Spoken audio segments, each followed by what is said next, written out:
Hello, everybody. Welcome to April's Regulated, Resilient, and Rested April workshop. Okay, so I'm going to change these up a little bit. I'm going to shorten them and give you bite-sized chunks of information on a topic, and then offer a practice to help you process whatever it is we are talking about. Everything we talk about will be aimed at nervous system regulation.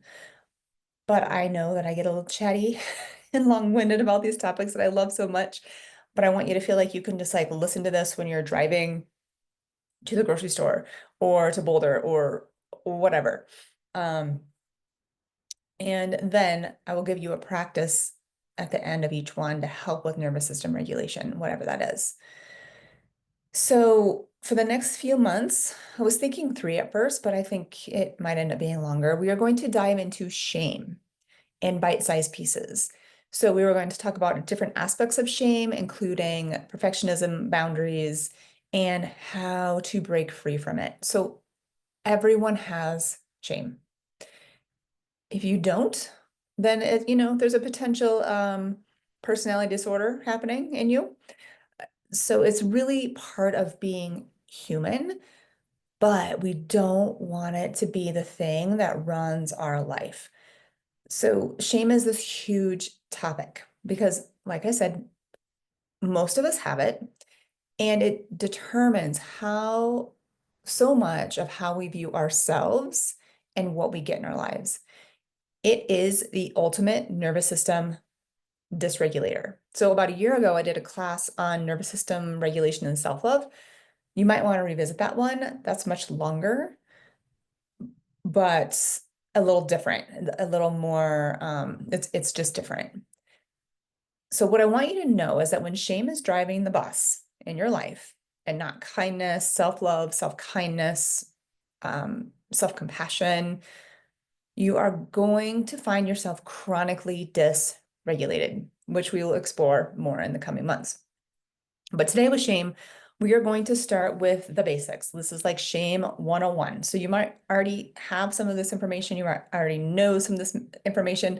It's very possible you're a therapist watching this and you have this information, but be open. And I will be building and expanding on this information in the coming months. And we're going to start with Brene Brown, who shed so much light on shame and brought this idea of shame into our culture.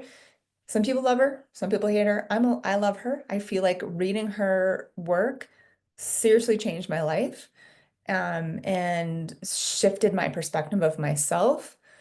But there are other people out there who write and talk about shame, and I will be weaving their work into this as well. People that you may have never heard about, and they their perspective on shame is quite profound. Anyway, if you don't know Brene, she is a shame researcher out of the University of Texas. And she defines shame as feeling, I am bad. The focus is on self, not on behavior.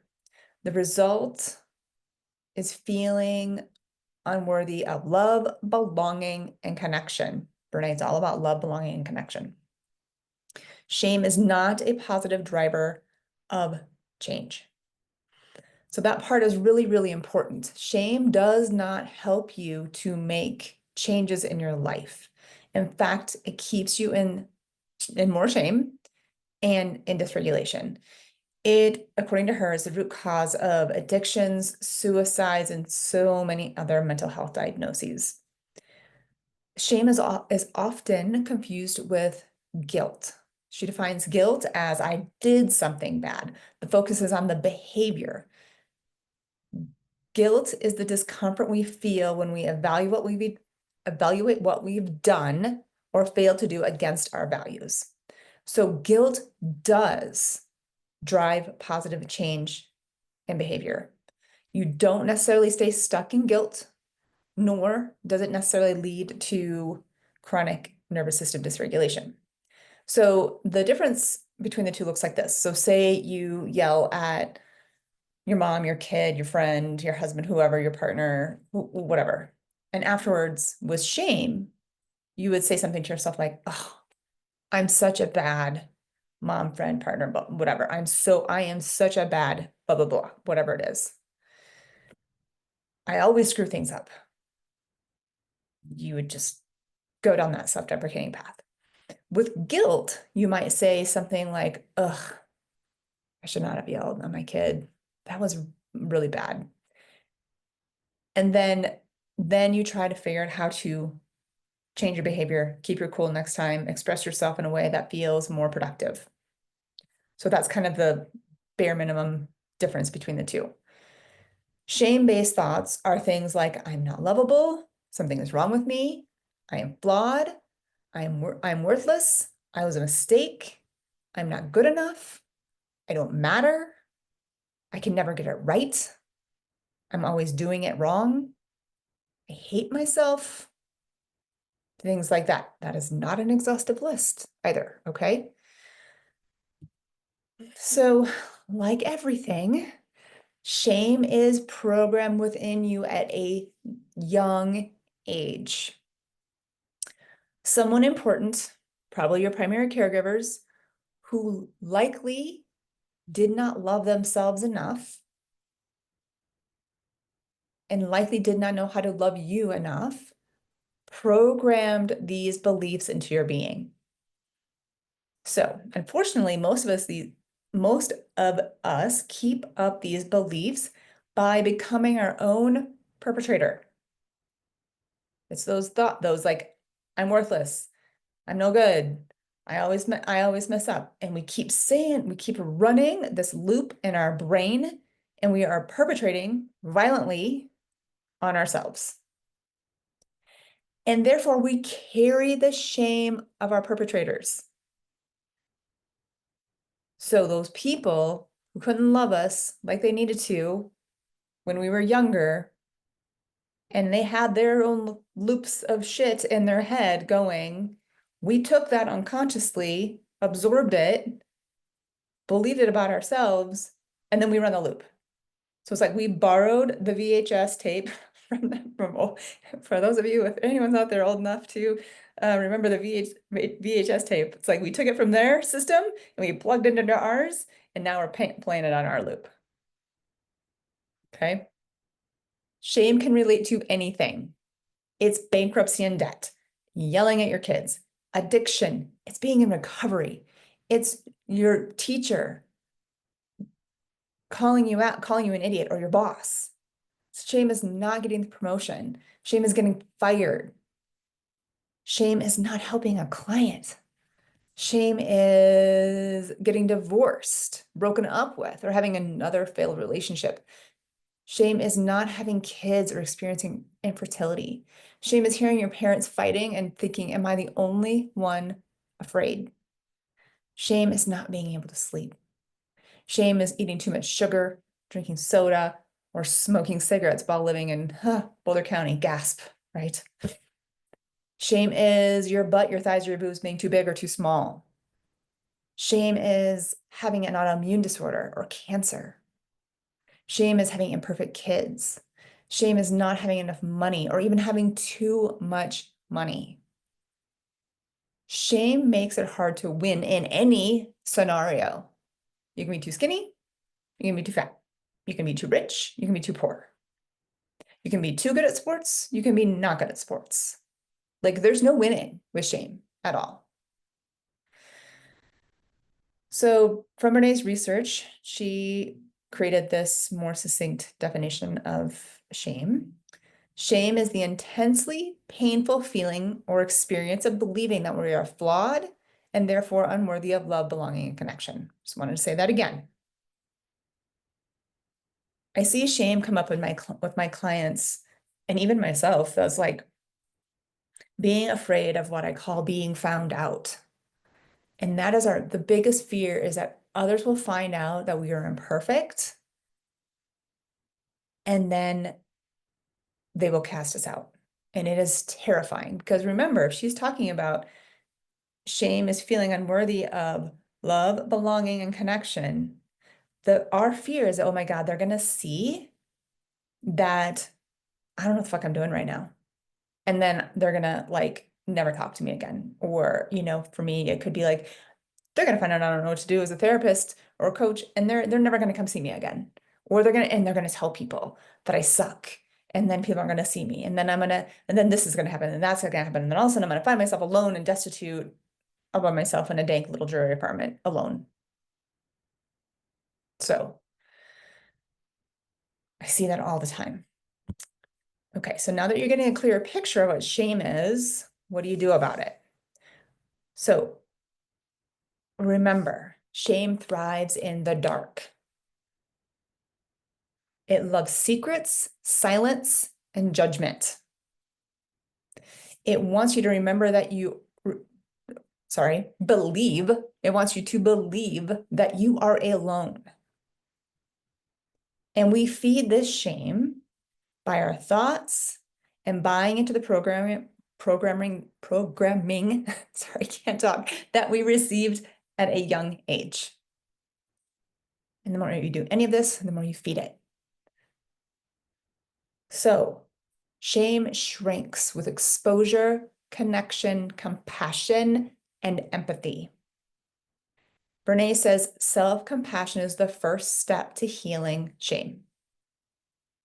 And we do this in our work together all the time, all the time. Give yourself permission to feel. Notice what you're feeling in your body. Turn toward that with compassion and love and curiosity. Can you be open to what's happening?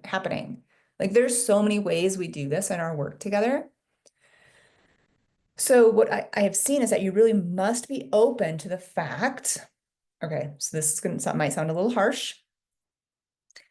Open to the fact that the programming you have about yourself is a lie.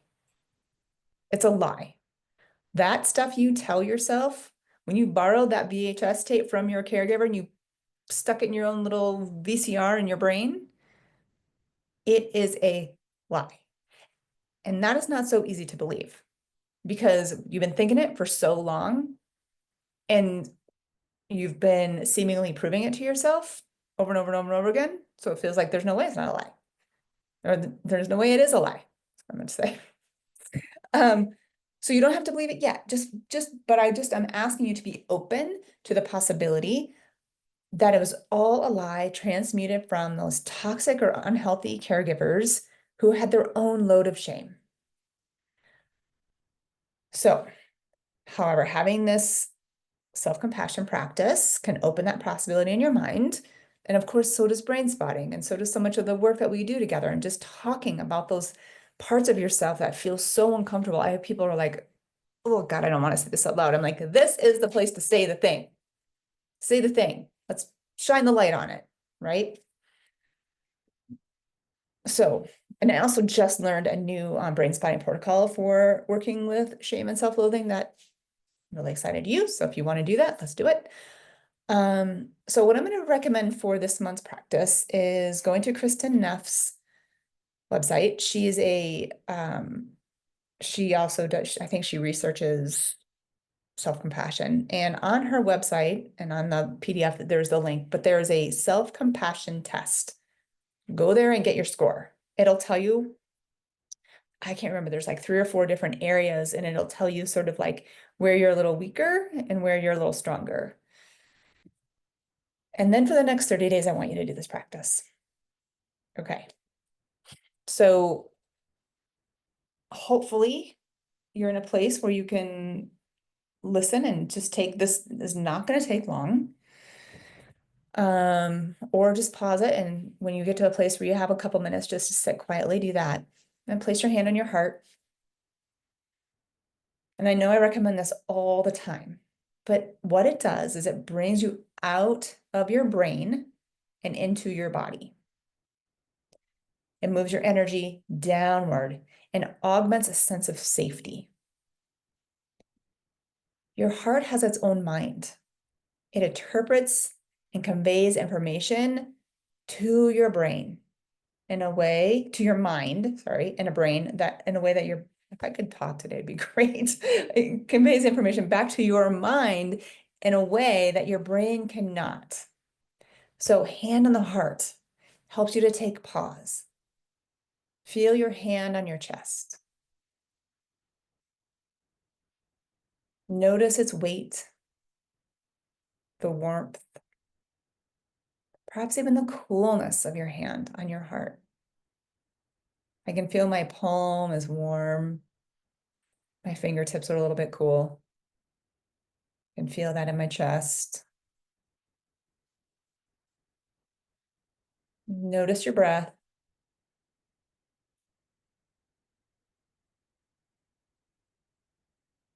Taking a few centering breaths, continuously bringing yourself back to this moment by feeling your hand on your chest.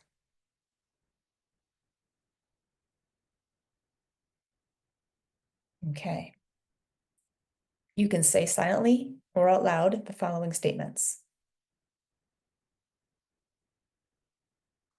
I'm here for you, and I've got you. I'm here for you, and I've got you.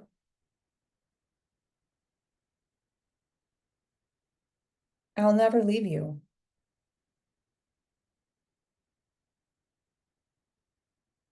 I can be with you in this moment, difficulty, and circumstance.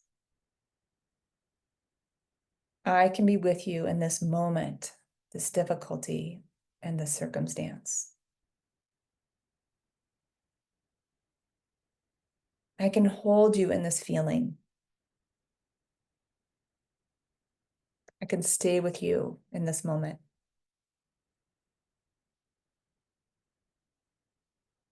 I can hold you in this feeling. I can stay with you in this moment.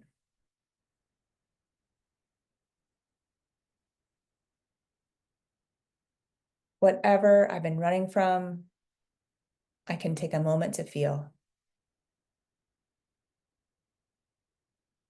Whatever I've been running from, I can take a moment to feel.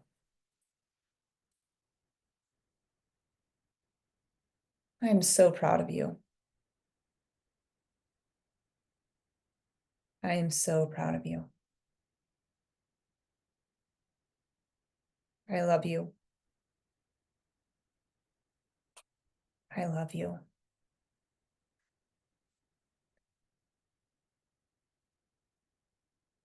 As you say these things to yourself, notice what happens in your body. Notice if there's something that feels loving, supportive, or stable. Or do you feel afraid, resistant, and like all of these things are impossible? Saying I love you to ourselves can be so foreign and feel so corny, but we need to hear it. And keep reminding yourself that you are here. I am here. Just bravely being here with yourself is transformative. It is calming, it is soothing to that inner part of yourself and your nervous system. And sit here for as long as you like, watching the breath move in and out of your body. Perhaps other statements of love and self-kindness and self-compassion will arise in your mind, and certainly say them to yourself.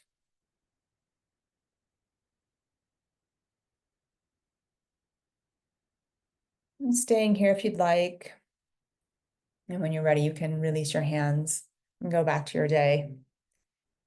But after 30 days, go back of doing this practice, go back and retake that self-compassion test just to see if there's a difference. And if you want to share your results with me, that would be great. Until next time, namaste.